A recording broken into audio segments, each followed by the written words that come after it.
Throw torp.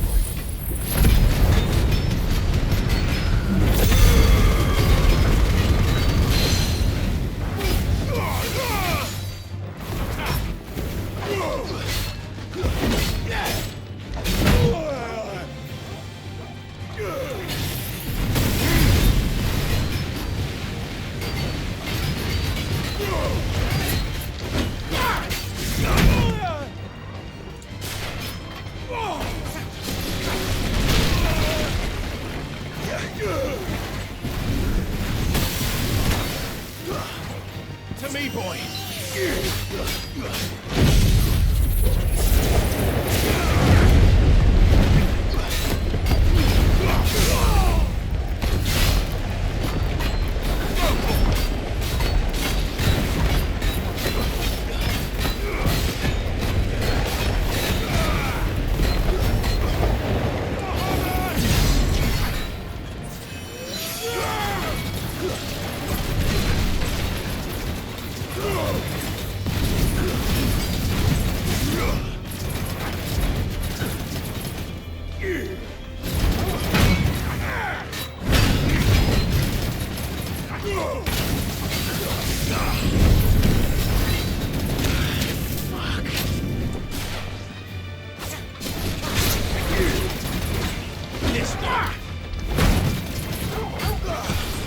Help me, boy.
me, boy!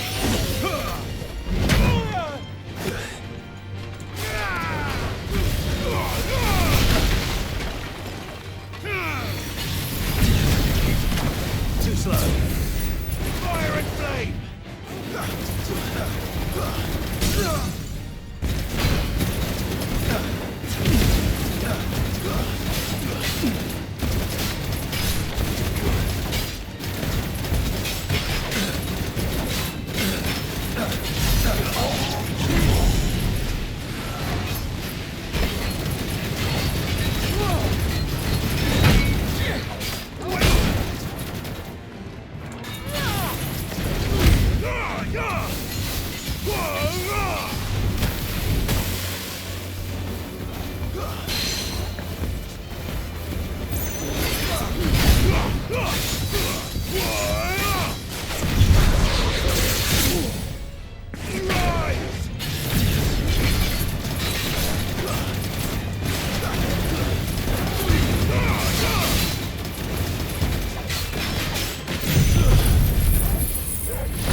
me, boy!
Sid, you didn't happen to see anything out of the ordinary on your way here, did you? We've had reports of bearer transports being attacked along the roads, and they're not freeing the poor souls. They're reselling them on the black market. If we can catch them in the act, perhaps we can kill two birds with one stone.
Ready, go?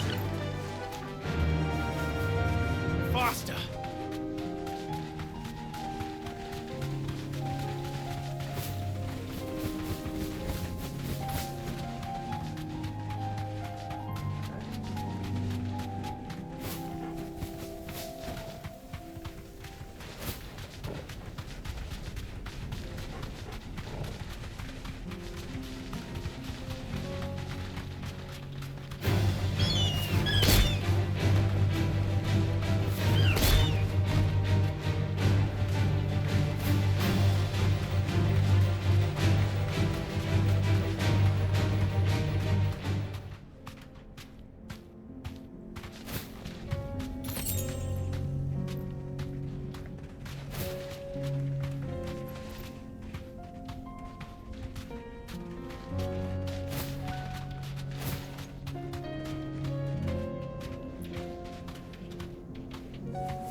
Well, Clyde.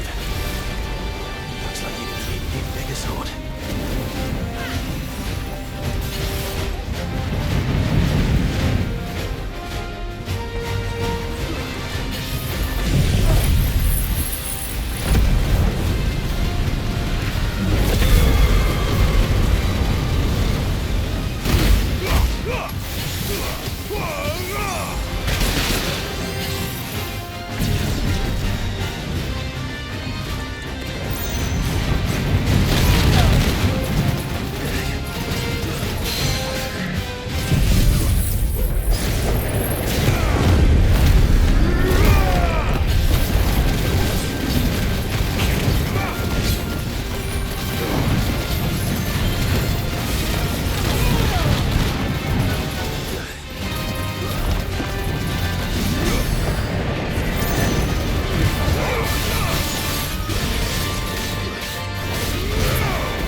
safe.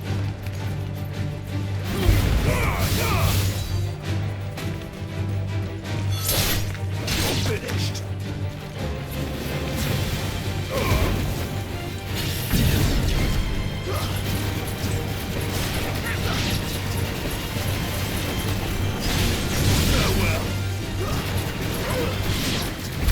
It was reckless.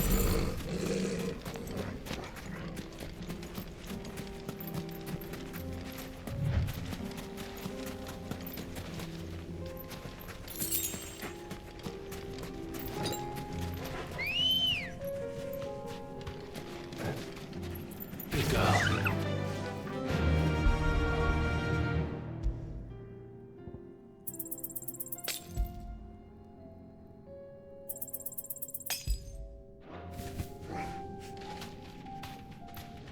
Run like the wind.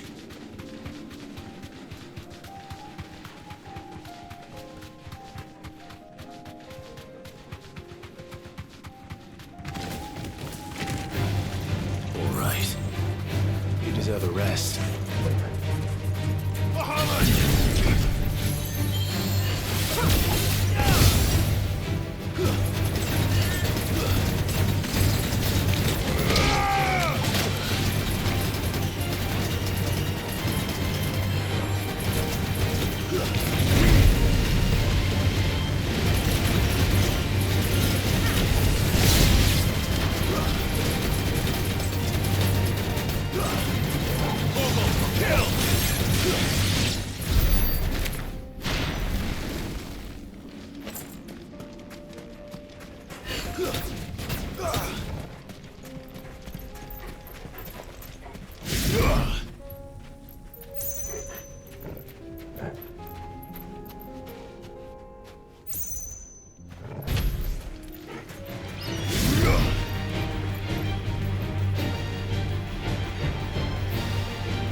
Sid. Oh, your new companion appears much more formidable than your uncle. Should I be worried?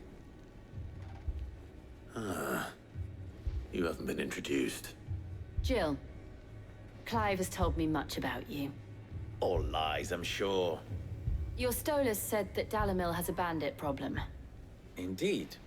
Although, you're a little late. They left with our food and guild days ago. Any idea where they went? The desert's a big place. Your guess is as good as mine. But the fact is, I have more immediate concerns. What did you say to me? What did you say? Ah, as if by magic. Let's just say we've yet to reach a consensus about how to solve Dalamil's little problem. And at this rate, it won't be the actions of the bandits which prove to be our undoing. It will be our own. I've tried reasoning with the dissenting parties, but even the Desert Hare has limits. Perhaps we could talk to them. What makes you think they'll listen to us? What makes you think they won't? She makes a fair point, Sid. And you won't have wasted much of your precious time if you fail. They're just across the courtyard.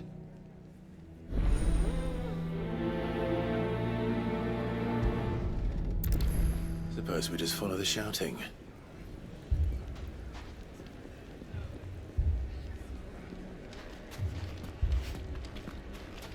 Poor bastard. Couldn't run because of the weight of his load. Still, better a branded than one of us.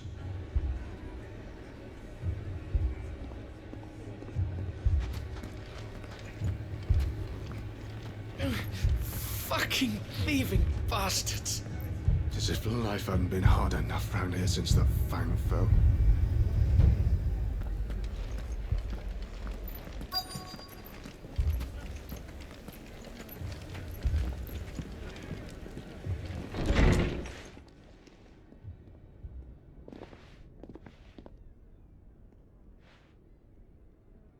You wouldn't talk like that if it had been your men whose throats were slit. Blood for blood, it's the only way. We hire mercenaries and have them mount the bandits' heads on our walls as a lesson to the rest. And what happens when those mercenaries are slaughtered like your men? Are you going to hire more? We're better off using that coin to buy food and supplies. If we hire mercenaries, the only thing we're buying is the bandits' ire. And you cannot fill empty bellies with that. Do you hear me? But what happens when they come back? Maybe it'll be your throat that's slit. That's enough. Both of you. Any more of this and I'll throw you out myself. Come back when you're ready to talk like adults.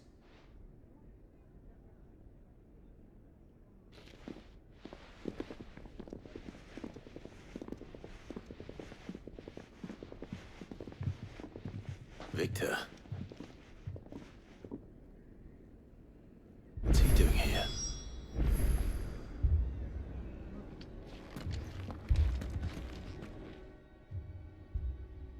Sid. And Lady Jill. What brings you here?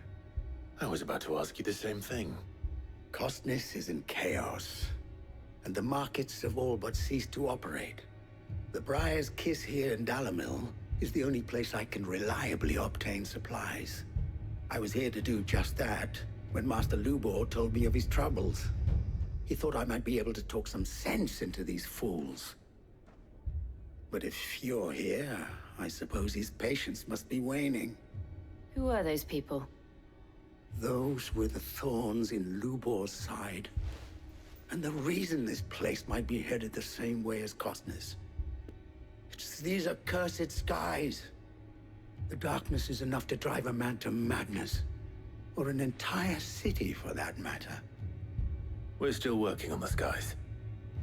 But in the meantime, perhaps we can find a solution to Dalimil's problems. I hope so. For all our sakes.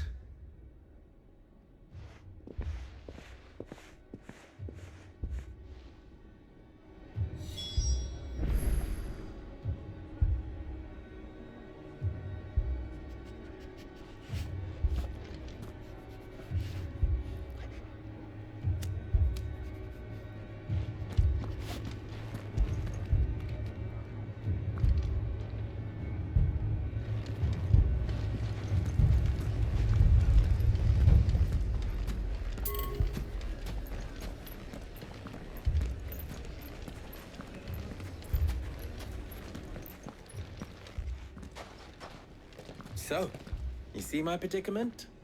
What I saw was a room full of people who were angry and afraid. And with good reason by the sound of it. But if left to smolder, that anger and fear could set the entire town alight. My thoughts exactly. What to do? Both sides wish to protect their homes and livelihoods, if only they could agree on how. But as long as they are divided, we are vulnerable. And if there's one thing bandits like, it's an easy target. What would Sid the Outlaw suggest? Well, if it were my namesake, He'd let them choose for themselves, and be on hand to pick up the pieces when it all went wrong. That sounds like a recipe for disaster. A recipe for disaster is precisely what it is. But perhaps that realization would be enough to make them question the ingredients. While it's plain neither Conrad nor Natalie will countenance the other's proposal, it may still be possible to make them doubt their own before presenting them with a third option. And that would be? To pool our resources and save the city ourselves. Why fight each other? When all that fear and anger can be directed at the bandits. It appears we have a plan of action. Victor, pay Conrad a visit. See if you can't convince him of his folly. I'll speak with Natalie. As you wish. Your faces are not well known in this town. That may prove useful. Don't worry, Victor and I will do most of the talking. You need only play along. Play along. What he means to say is yes.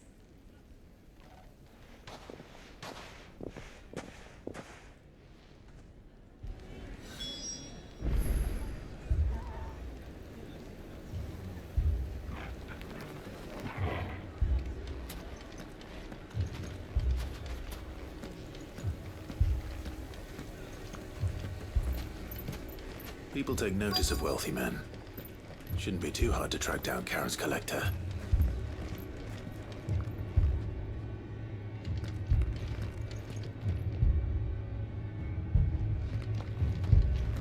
Haven't we had enough fighting? I know I bloody well have. Welcome. If you're hoping for a bed, I'm afraid you'll have to look elsewhere. One of our wealthier patrons has purchased the use of every room, hoping to keep out the riffraff, as he puts it.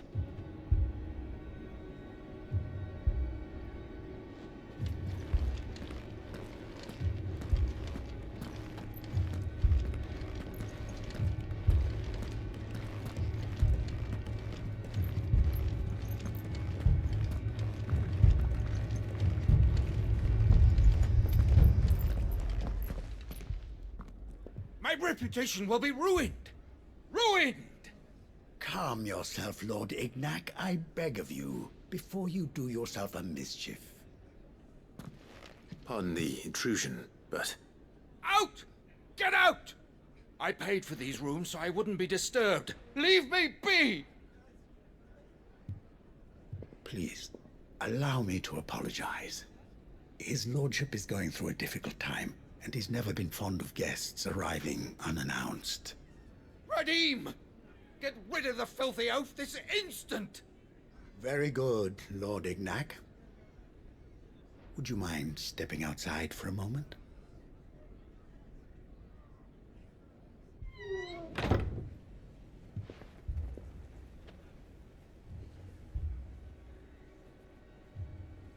I'm sorry if I've caused you any trouble. That? Oh, no. That's just how his lordship is. Though the morning's events have left him somewhat fractious. He has been dispossessed of his luggage, you see. The thieves also made away with a considerable amount of coin. Coin the innkeeper will soon be keen to collect. I don't suppose a certain blade was among the stolen items. A single-edged sword. It was purchased from a merchant friend of mine. Ah, you know Lady Karen. Yes, I'm afraid it was. Then I'll retrieve Lord Ignac's luggage. But I have one condition. You have but to state it.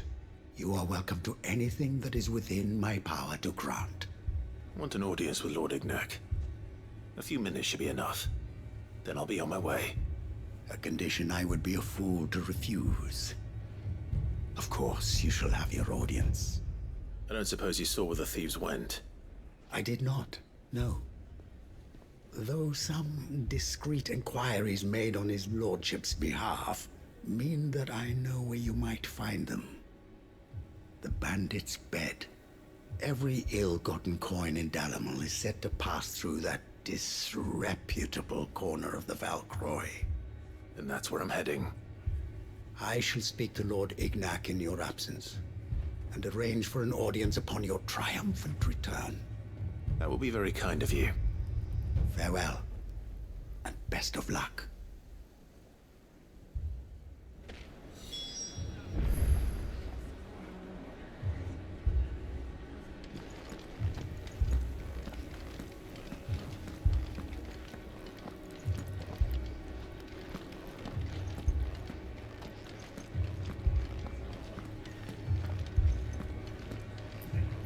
I would have seen to the bastards myself had they only left me that way. It's a wonder the Republic tolerates the existence of the Bandit's Bed. You would have thought a few dozen good men might put an end to the problem. Then again, what commander would want to march his troops to the Belcroy?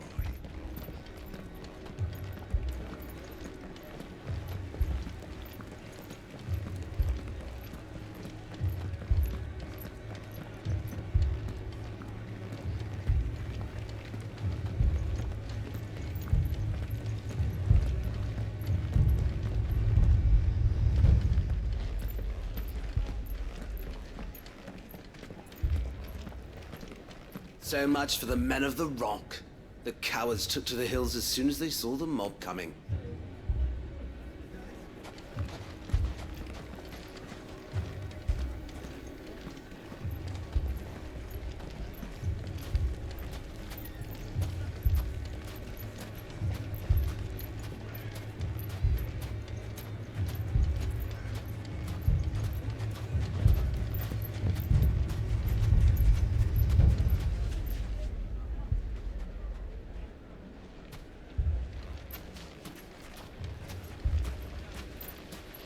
I mean, it may still be possible to buy something, and we may yet be allowed to keep it.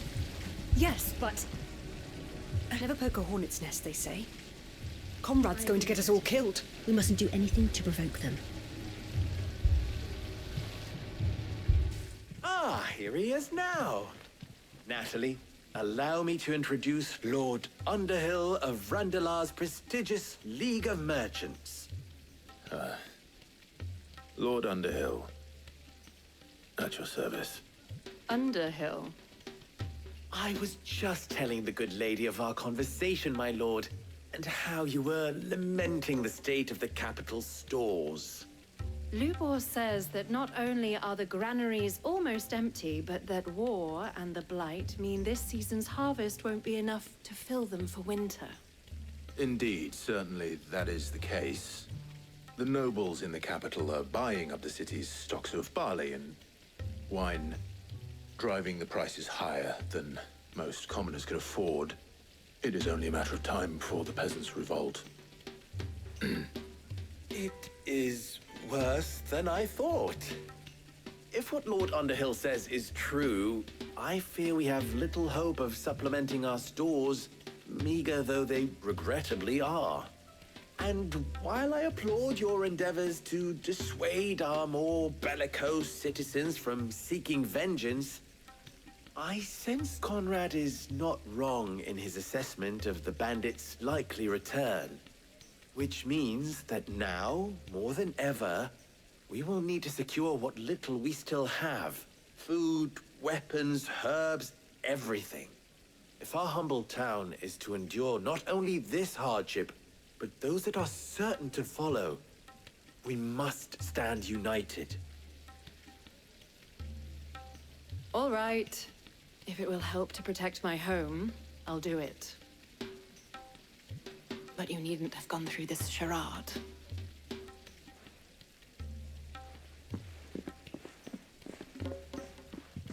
Thank you, Clive. Your performance was nothing if not workmanlike. She saw right through it. I didn't say it was good, merely that it produced the desired effect. Now, my scouts should be returning shortly. Meet me back at the Briar's Kiss, and we shall see what we face.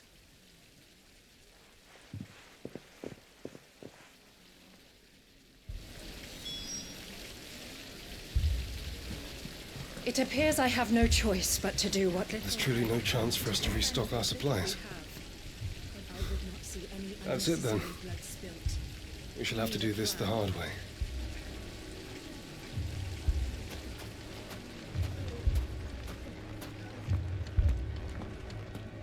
If I had my pickaxe, I would... Don't get yourself worked up. You need rest.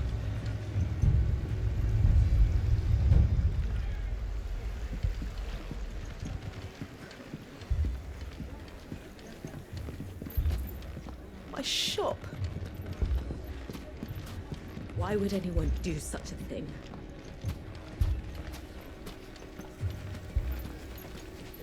If you're wondering why Dalimil's in such a sorry state, you can blame the bandits. Them and the mercenaries who are guarding the gates. Though I can hardly fault them for running. Fighting would have meant death. Did for them.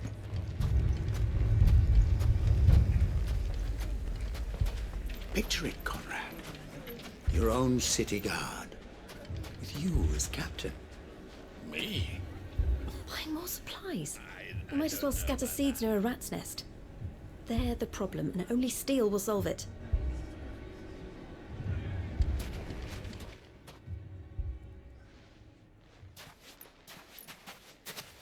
Ah, here she is. The Lady of the Spear herself. Conrad, may I introduce you to Jane, commander of the Red Wings, the oldest mercenary guild in the Free Cities. A pleasure, my lady. The pleasure is all mine. As I told you, I summoned the commander here from Canberra to inquire about a contract. Victor says you told him no. That there aren't any men left to hire. Is that true? True as the crystals cracked. Nobles came and claimed every last one worth his salt. And not just from us Red Wings. You know of the 7 high houses. There must be 2 swords assigned each one. Granted, we have a few boys left. If it's boys you're looking for. Well, Conrad, are you saying that Dalimil's finest cannot defend this town better than a gaggle of unblooded striplings? That a band of beardless youths could better avenge the deaths of your brave men than you yourselves? Absolutely not. We'll show those bastards who they're dealing with.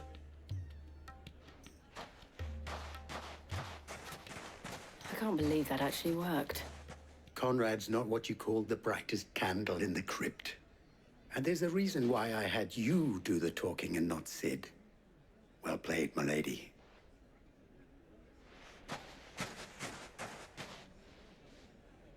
I'm not convinced our roles in this ruse were entirely necessary. I don't know. Conrad seemed quite taken with you. Next thing you know, Natalie'd be offering the bandits bed and board.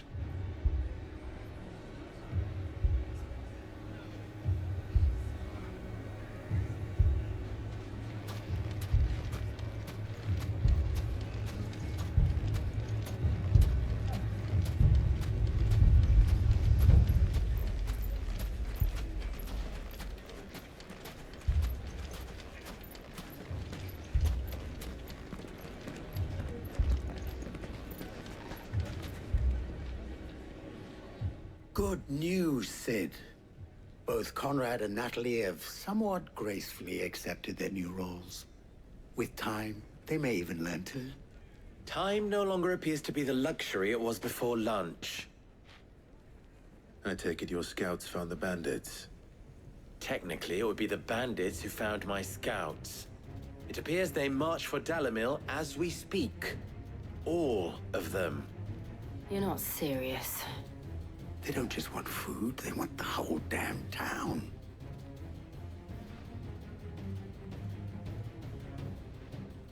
I have a favor to ask. I'm told the bandits march in 2 groups, one from the south and one from the desert, in a move doubtless intended to stretch our already gossamer-thin defenses. Very well. Jill and I will meet those from the desert. But what of the rest? The rest, my friend, the city shall fight. Together. The stakes, I concede, are high. But if this does not unite Dalimil, nothing will. That is a lot of faith to put into those who had their hands around each other's throats but a moment ago. Then it will be for us to see that their hands are kept occupied. And I do mean us. I thought you might say that. We'll hold them off for as long as we can. And we will do the same.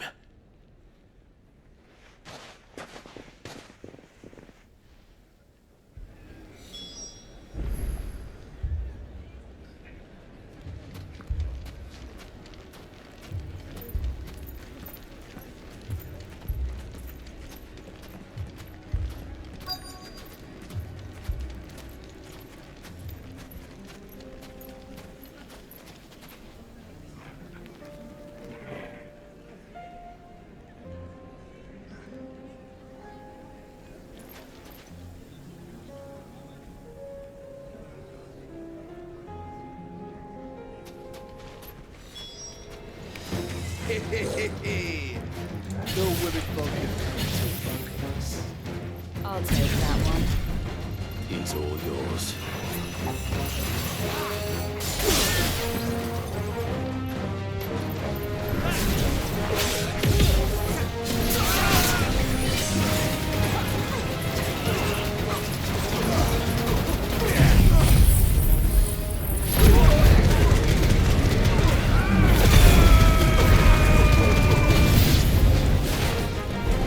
They mean to overwhelm us.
The townspeople.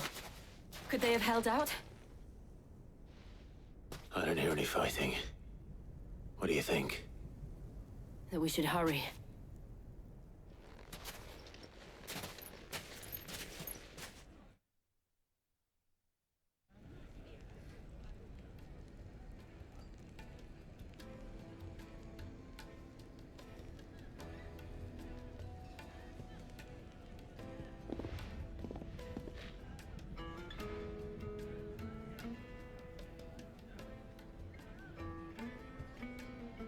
Natalie, I owe you an apology. You did well out there. The inn would have been lost had you not held the line. Without you, there would have been no line to hold. You saved us, Conrad. You saved Dalimil. We all saved Dalimil.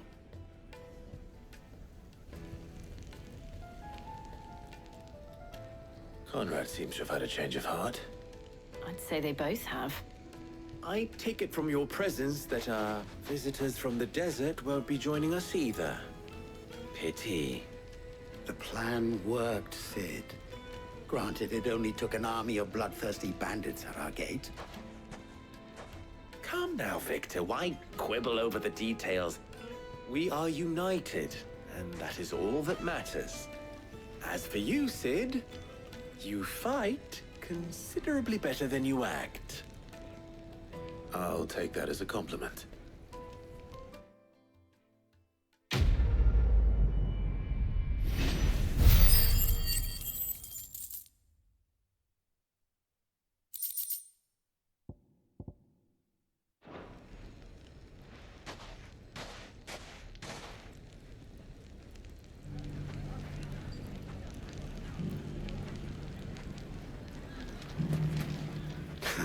Now, if I could only convince the people of Costness to work together. Dalimil will forever be in your debt. But don't go trying to take advantage of that.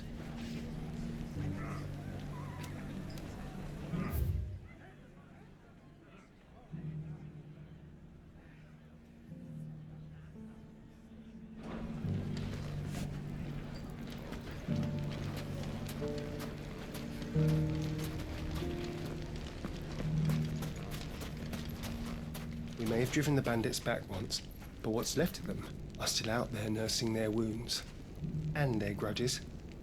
So our watch continues.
Thanks, girl.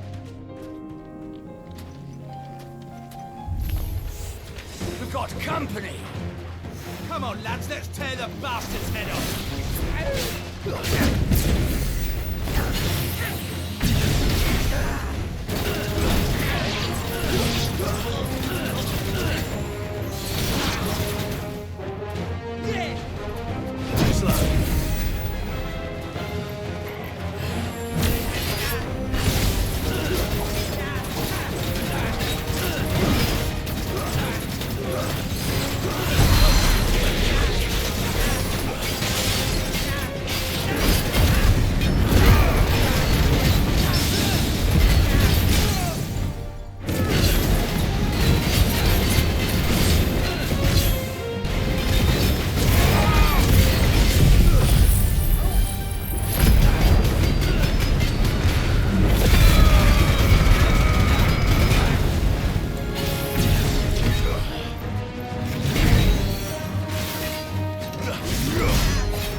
This must be Ignac's luggage.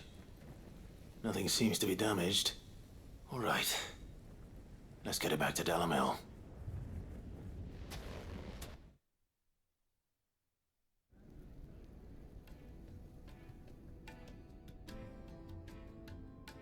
I hear I have you to thank for the return of my effects. What shall I call you, my good man? Wyvern. Glad to make your acquaintance. A formidable name indeed. Well, Wyvern, I appear to be in your debt. Redeem here tells me you wished for an audience. Is that all? A few moments of your time should suffice, yes. You're a peculiar fellow, Wyvern. All right, speak. Master Wyvern was wondering if you could tell him about a certain single-edged sword you recently acquired. Oh, a true work of art, that one. Karen drove me hard on the price, but I would have sold her Radim here to get my hands on that sword. It was made in the Outer Isles, far beyond the Twins, and is used exclusively by the practitioners of a unique school of swordsmanship. They believe no combat should ever exceed a single strike, and hone their blades to such perfection that none ever does. Each sword is made for that one perfect stroke, and for that stroke only. They crack upon a second blow. There's a brutal sort of beauty to it, really. But how do they hone such an edge? Fine question. Why, they use a whetstone, of course. Whetstones, rather. A whole array of them, ranging from the coarse to the fine. 10,000 licks with the sharpening stone, then 10,000 more. But it is the final stone which lends the blade its legendary sharpness. A mineral quite foreign to this great realm of ours. And that is the key. The secret ingredient. Wyvern, it occurs to me that my little lecture is hardly equal to services rendered. Take this, together with my regards. The very stone of which I spoke, far rarer among collectors than even the blade itself, and a far more fitting payment. Thank you. Pardon the intrusion, my lordship. However, it is long past time we prepared ourselves to depart. So it is. I am locked in bitter competition with a rival collector of curiosities. I am one step ahead of the unscrupulous scoundrel, but he is hard at my heels. Are there many other collectors out there? Too many to count, but only one do I consider my nemesis.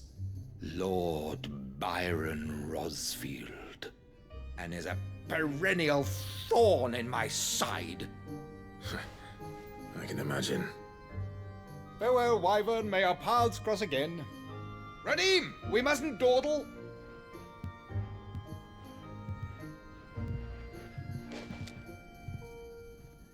I think his lordship is rather taken with you, Master Wyvern. Thank you again for your assistance. Coming, my lordship. I'll be right there.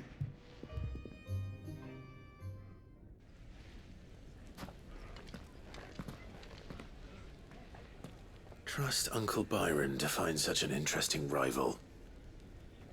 Now, let's see what Blackthorn makes of this whetstone, shall we?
The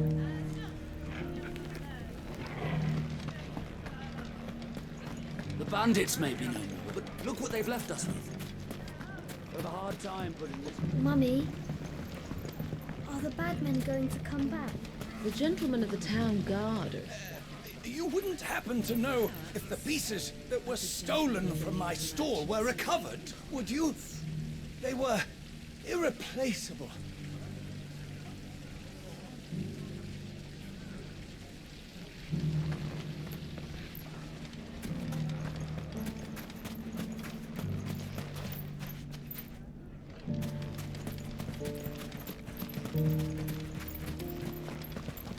We haven't seen the last of those bastards, but when they attack again, we'll be ready for them.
Ugh.